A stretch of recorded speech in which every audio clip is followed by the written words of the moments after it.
in the moment, people talk about feeling uplifted and, really just having so much fun in that space and really an experience of different positive emotions. Other benefits are really socially finding a real sense of community of people who get it. They don't feel they have to explain maybe why they're not there that week, explain why they need to go to the restroom, whatever it might be. I think people feel a real sense of belonging in the class, and then that's a real kind of way or kind of platform that people can then build really meaningful social relationships with others in the MS community or out with, as I say, these musicians, dance practitioners, spreading their social circles.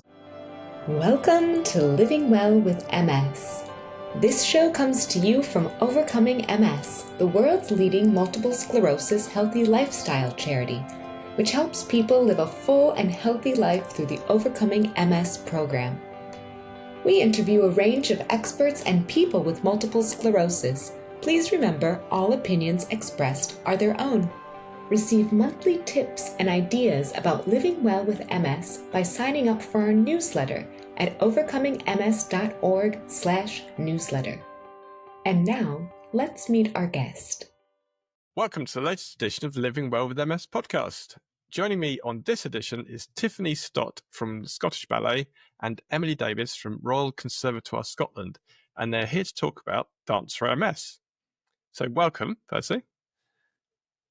And to get straight into it, for both of you, could you introduce yourselves and your connection to Dance for MS? Thank you, and thanks very much for having us here today. So I'm Tiffany. I'm the Dance Health Programmes Manager at Scottish Ballet, which basically means I work in the engagement department at Scottish Ballet. Most dance companies have an outreach engagement department. Ours is rather large. We've actually split into 3 arms. So we have our dance health side, our creative engagement side, and then our amazing admin side. So I work in the dance health side specifically. And my role really involves everything around dance health, which I'm sure we'll dive into in a bit more detail later on, but very much about developing, creating, training, all the dance health work that we deliver. Thank you. Emily, the same question. So just to introduce yourself and your connection to Dance for MS.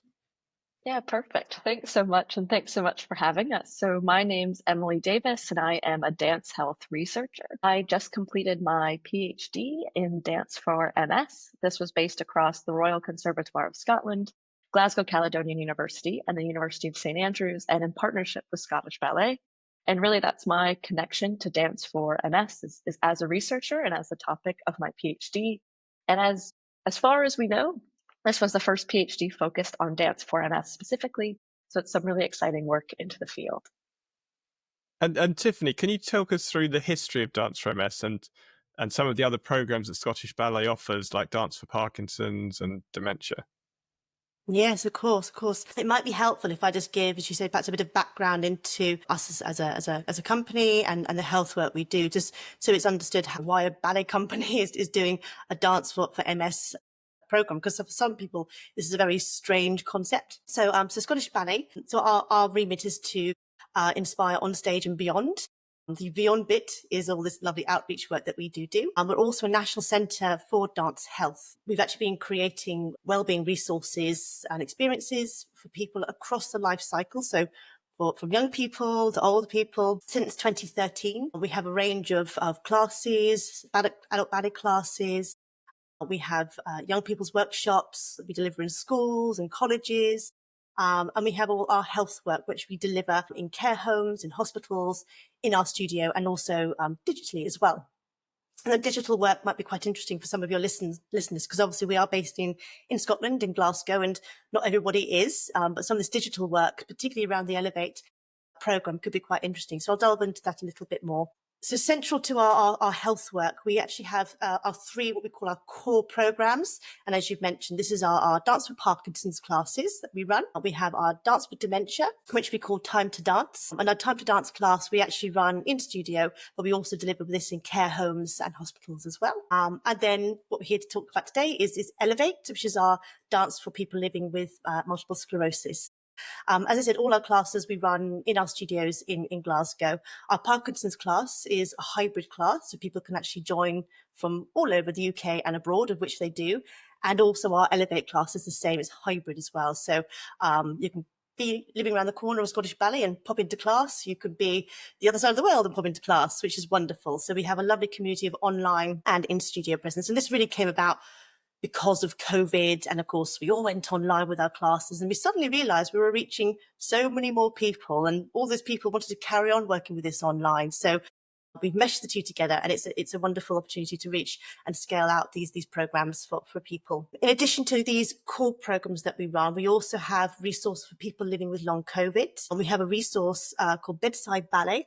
And that's a lovely resource for people who have perhaps a little bit more reduced mobility, but still want to be mobile, still want to dance. And this can be done in your bed, in your bedside.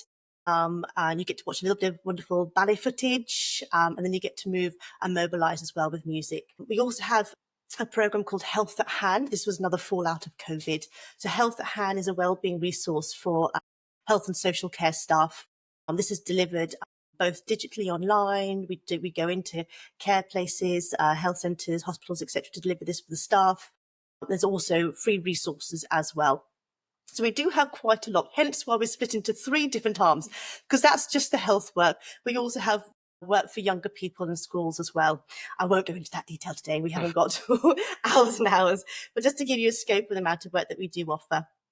We actually started the programs with Parkinson's back in 2016. Our dementia work started in 2017. And then Elevate, our MS work, started in 2018. So we gradually build up our plethora of classes, learning and understanding as well. Because we're a ballet company, we are dancers. There's obviously information we don't understand. So we work very, very collaboratively when we develop our programs, whether it is the long COVID program, whether it is the MS program. So we work collaboratively with researchers, with health professionals. It's really, really important. And of course, people with lived experience to really develop and create these programs. So they're very, very bespoke for each individual coming to these classes. So in 2018, we received funding to develop this new program, this Elevate, this Dance for MS program. So I'm sure Emily will dip into this a little bit more in a minute, but in Scotland, the prevalence of MS is incredibly high. So actually it was the funders that came to us and said, this is an area of work we'd like you to explore a little bit more. Now, actually, although there was existing programs within Parkinson's and dementia work for dance and this sort of work, there was very little for what we could see looking at MS. So we really had to develop this from the ground up, whereas with Parkinson's and dementia, we could go to other organisations and dance companies to really do our research and development of our current programmes. With MS, there was not. There was very little. So we spent a substantial amount of time really developing this programme to what we have now. We also have a wonderful partnership when we were developing this with Georgetown University and Florida University as well. We also have classes running in Perth, which I'll talk to you a little bit about later on as well, but also up in Orkney. We developed some classes up in Orkney as well, because the prevalence of MS in Orkney is even higher as well. That's pretty good, but do you mean Perth, Scotland? Not Perth, Scotland, yes. because it is international, so yeah, so I think a lot of Australians would think there's different The Perth. scale of reach is far. I think it's probably the original Perth, but yeah. It is. But with all our classes, perhaps just to give you a scope of it, because people go, why don't we just have one health class for people? But of course, each condition is different. It's very unique. It's very different. Yes, the neurological conditions, and we have an understanding of that, but obviously the symptoms, the way they present, demographics of people, their needs, etc., all very different. So this is why we have separate programs for each of these, and each of these programs are, like I said, we have our specialist advisors for each of them. However, there is a commonality across them all. There we have a common ethos, I suppose, a common set of values. So the classes themselves, they are delivered seated, so people can come in seated, they can come to standing if they want. We don't differentiate according to where they are in their diagnosis. So if they're newly diagnosed, if they're later on, it does not matter. So we don't split out the classes that way. All the classes, we have live music. We have amazing musicians that come to class. They either play the piano, they play the violin, they may play the drums, they might do all 3. So that's a really lovely draw for people. Sometimes that's the key that brings people in. They go, never heard about dancing for me before. I'm not sure this is what I want to do, but actually it's music that really draws people in. We have a social cafe, and that's a really important aspect because actually for a lot of people, that community is very important. You usually come to a dance class, but having a cup of tea with somebody afterwards, a biscuit cup of tea, often people bake and they bring stuff in. It's a really nice way for people to connect in with each other and that community as well. And for a lot of people, they go, well, we don't do anything outside of the home. Actually, this is it. This is what we do. And so what's been lovely, particularly with our Elevate dancers, they've really connected and made some fantastic friendships. A lot of them go off to lunch afterwards together. They go to the theatre.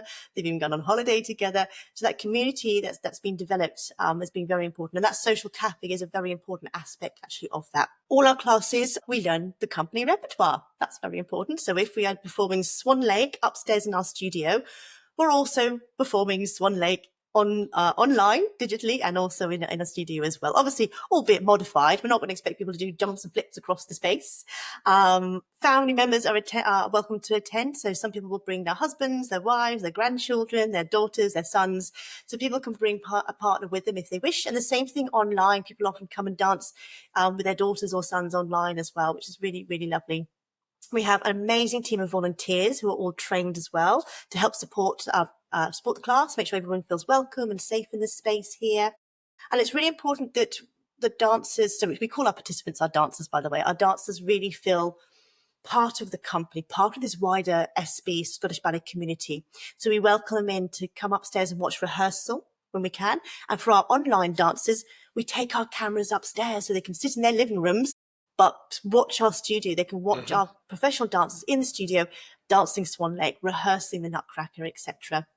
And we also get them in to watch the theatre as much as we can as well. So really being part of that bigger community is a really important aspect of the classes.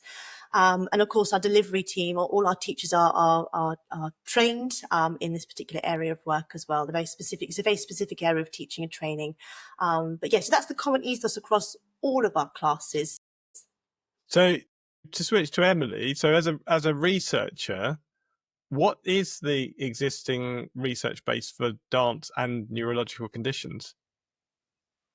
Yeah, happy to speak a bit about the evidence base. So as you can kind of tell from what Tiffany said, dance health is quite a fast developing area of programming as well as of research. So researchers are getting really interested in dance health as well. And I'd say specifically in dance for Parkinson's. So when we look at neurological conditions, there's really a fairly wide evidence base that supports the benefits of dance for people living with Parkinson's. And this is, quite a range of outcomes that have been studied from people's health and well-being and just their lived experiences to actual Parkinson's symptoms, whether those be motor symptoms or non-motor symptoms. We have quite a bit of evidence there, actually.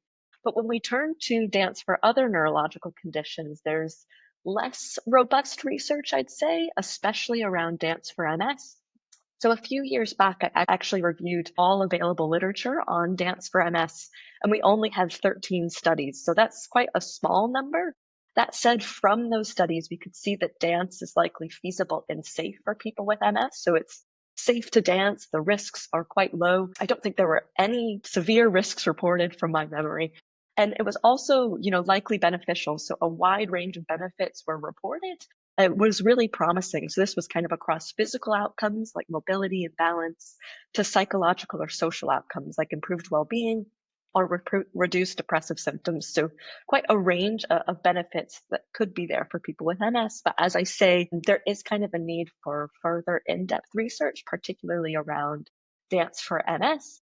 I will say, probably as your listeners will know, there's a wide evidence base that does support the benefits of exercise for MS. That's incredibly well researched and well supported. So I do think if you kind of draw the connection that dance, of course, itself is a form of physical activity and of exercise, you can start to connect the dots there, that there's a wide range of benefits for people's symptoms and quality of life. Over the past few years, since I actually did that systematic literature review, I think there's been 5 or 6 more studies. So people are really kind of picking up more and more research and more momentum. So I'd kind of stay tuned. I think this is going to be quite a growing area of research. Maybe I'm a bit biased because I'm a researcher in the area, but I could tell it's not just me anymore. There's quite a few people really getting interested in this. And as Tiffany said, when they were developing the program, there was really not much back in 2018 at all to build on. And now I feel there's, partners all around the globe that are starting to get interested in this space and connecting with some of this work from Parkinson's and just starting to evolve. And exercise for MS researchers are also getting really interested as well. Yeah, it is one of the core pillars of overcoming MS is exercise. So it's absolutely that you do need to exercise to improve your condition. So back to Tiffany again. So talking about the classes, how are they structured and what do people do in them? Because I think you mentioned whether it could be seated or like, so if I came to a class, what would we do, and who are the teachers of the classes? We really welcome people into the class who wouldn't necessarily label themselves as dancers. And a big barrier for people. They go, I've never danced in my life. So I think that's a really important thing to note here, that it's a very welcoming environment. All the movements are fully adaptable according to how your body feels that day. So the classes, like I said, they are seated with standing options. You don't have to stand if you don't wish. We structured the class with a slightly different energy flow as well, in comparison to perhaps a normal ballet class or perhaps a Parkinson's class. So the energy flow of this class, it fluctuates. It increases in energy, it drops in energy, increases in energy, it drops in energy. And the reason we put that in place was to really look at things like fatigue, and understanding that obviously with MS, for some people, managing fatigue is quite a major thing to consider when thinking about exercising and moving your body and what activities you want to do. So we structured the class very carefully around that. And that's not just a physical energy thing, it's also a cognitive energy, because obviously in a dance class, you might be learning some movements, you might be putting a few steps together. So in a different manner to an exercise class where maybe you just be doing 10 reaches above your head as a shoulder press, you might be putting together 2 or 3 different sequences of movement. So that does obviously require some cognitive thinking around that. We do structure and we scaffolding the teaching so it's easy to follow. Everybody can follow, everybody can learn. There's lots of repetition in the class is very important to be able to actually build that movement into the body. But within the energy flow of the class, we will have a very nice, gentle start. So we start with what we call our settle. This is usually actually about 20 to 25 minutes, and we do some mindfulness, we do some breathing techniques, and then we gradually start to bring people into their bodies with some gentle self-led movement, so people can move in a way that feels comfortable for them. So by the end of that warm-up, people really feel in a calm state. If they've come to class and they're feeling a little bit tired from that travel, a bit hustled because they've had to do school run in the morning, etc., they're in a lovely calm state to then continue the class throughout.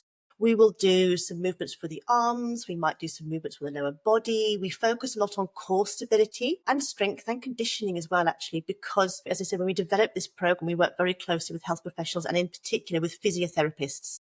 We felt it was very, very important that the content of the class, to some manner, was able to support perhaps what they might not be doing in a physio session. So from a safety perspective as well, obviously, how we want these bodies to be moving, what's important to be moving, what's not important to be moving, looking at addressing things like muscle imbalances, for example. So our physiotherapists that we work with at MS Revive, this is a charity based in Glasgow, and MS Society really helped to support us in developing this particular model, to the degree where a lot of our dancers come in and go, oh, I feel like I've just done a physio session. Effectively, it means that if our dancers are going to a physio session, it's supporting that. Or if they're not, it means they're getting those physical benefits, looking at things like balance and gait and fluidity of movement, stability, posture, upper body strength, opening out for the chest, the back, etc. But we're doing this all within a dance class. So it's a little bit like whizzing up your greens and not really realizing you're eating them. They're all in there, but by the end of the class, you've moved everything in a way that's right for your body. And again, just underlying, make sure all of this is really safe and supportive for the dancers. They feel that they can actually achieve what has been invited for them to do. And again, that's an important thing to state. Everything is an invitation. We would never ask the dancers to do something that they feel they don't want to do that day for whatever reason. Hence why some of the movement is self-led. The class is very creative, and that's something that's come about from our original cohort of dancers. So our original cohort of dancers really helped to develop this model with us. Again, people with lived experience. We like this, we don't like this. This is working, this is not working. Tweak this, use this language, this is better for us. So our content of the class has really been developed with them in mind. And because of that, they were very good. They were a very creative bunch of people. They wanted the challenge to be creative, to reach into the creativity that perhaps maybe the other activities they do don't allow them to do. So we have a lovely creative element, which really allows people to look at self-expression, and that creativity is such an important aspect of, as well as the physicality as well. I think the key thing with this one is that it's very much done at your own pace. For a lot of the dancers, they're often frightened about coming to the class because maybe they haven't moved much before, they haven't exercised officially before.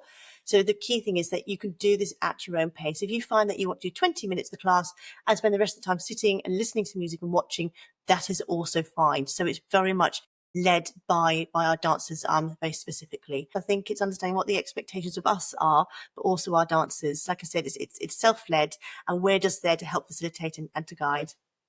And so, to Emily, to go back to more the academic side, so could you tell us a bit more about your PhD research and what findings you've had?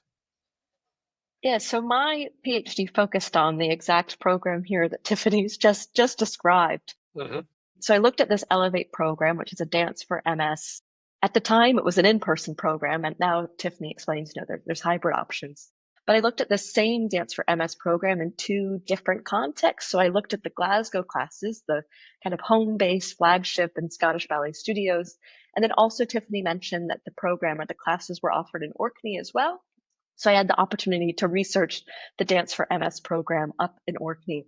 And really across these two locations, I looked at what the impact was, what the health and well-being experience was for those living with MS taking part in both places.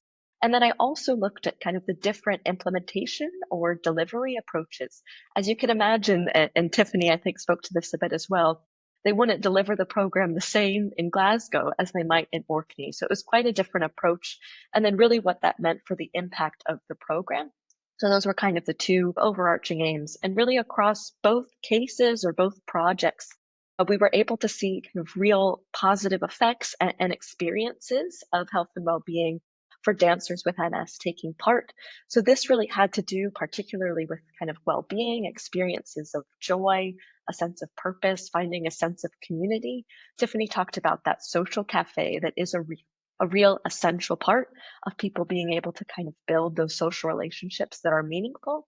This was in Glasgow, where Tiffany said this program started, in 2018. So some people have been building relationships over years. Whereas in Orkney, some of these relationships were newer, but actually they were even a bit broader in that community, building relationships with musicians, with dance practitioners, with other local volunteers, and creating a whole kind of community in Orkney within this dance class.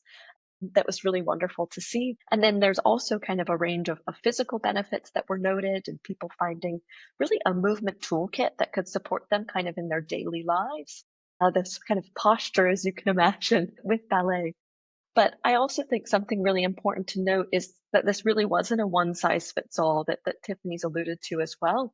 So the music was mentioned as a really integral part, but this music was quite different in each project. So in Glasgow, this was live piano music that was played, and everyone's in a ballet studio in Scottish Ballet.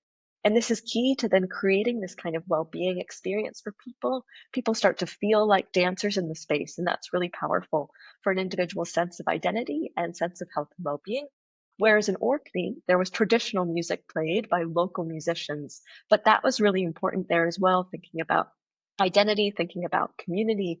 So we can see how music was integral in both places, but in kind of different ways depending on the people and the place. So those were kind of the overarching, of course, it was a PhD thesis. So if you want to find more, there's certainly more details there.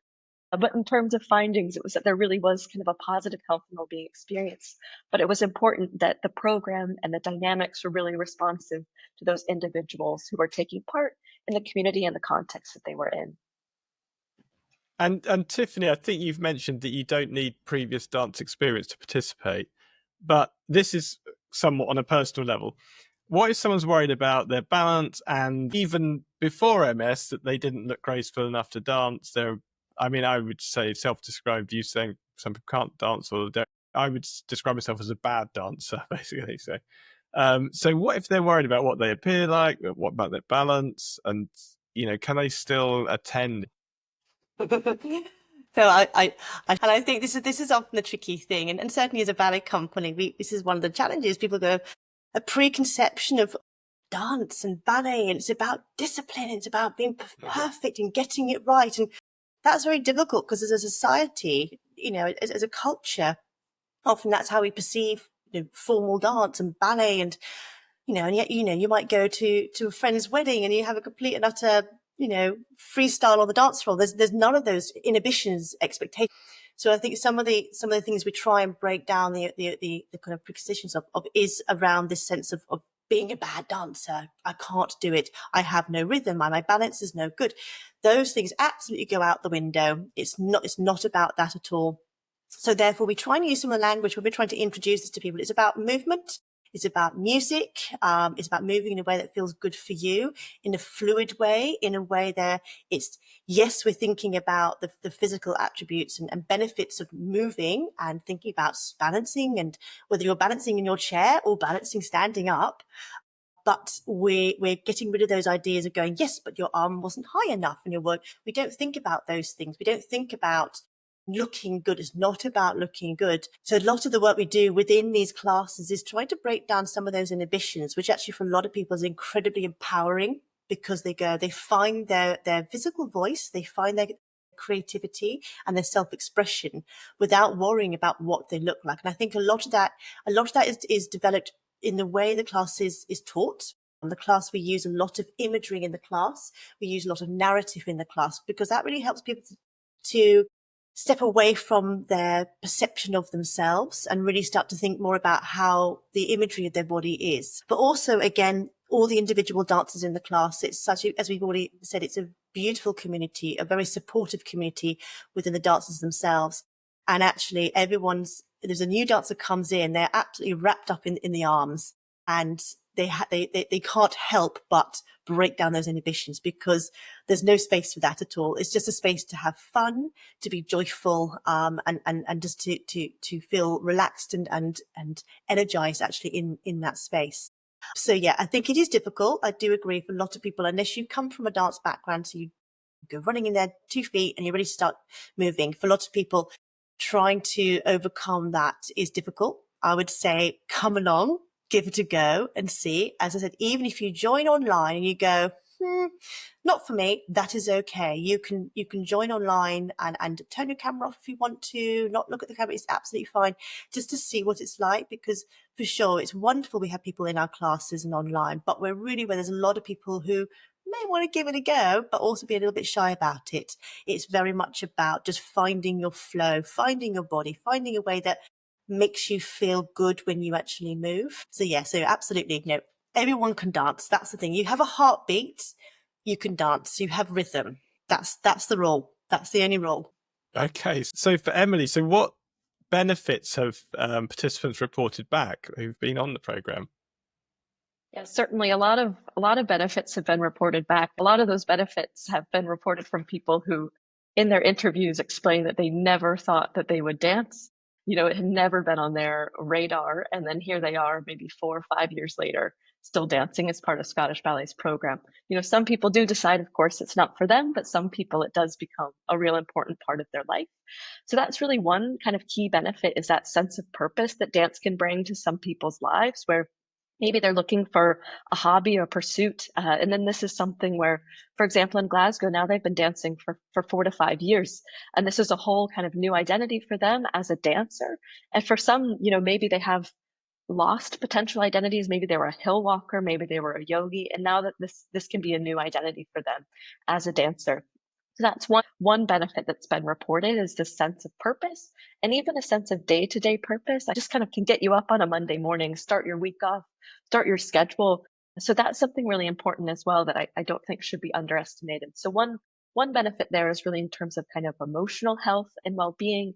And I've already mentioned too the sense of joy the program can bring, and kind of well-being in the moment. People talk about feeling uplifted, and really just having so much fun in that space, and really an experience of different positive emotions. Other benefits are really socially, finding a real sense of community of people who get it. They don't feel they have to explain maybe why they're not there that week, explain why they need to go to the restroom, whatever it might be. I think people feel a real sense of belonging in the class, and then that's a real kind of way or kind of platform that people can then build really meaningful social relationships with others in the MS community, or out with, as I say, these musicians, dance practitioners, spreading their social circles. Some have said, social isolation is a real challenge with MS. Yeah. And this just widens their circle. I mean, especially if you think of living somewhere like Orkney, people really like to think that their social world has really broadened through Elevate.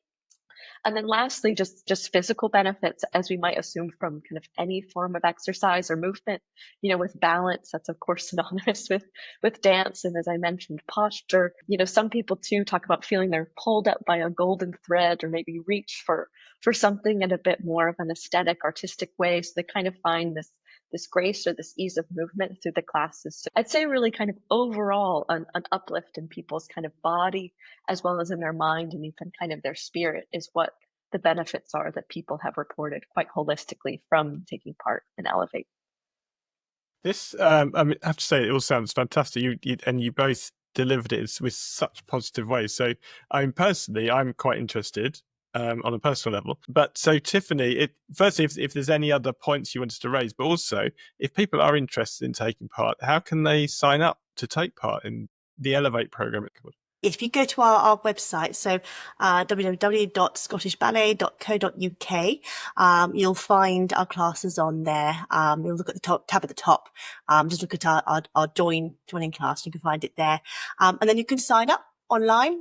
If you're interested and you just want to perhaps taster of a class, maybe you don't want to sign up for a whole block, just get in contact with us, and we can absolutely let you come and join in a couple of classes for free, see what you think about them, see whether you want to join them or not. The classes run across the term with our usual Christmas breaks and summer breaks and Easter breaks, but you don't have to join at the start of term.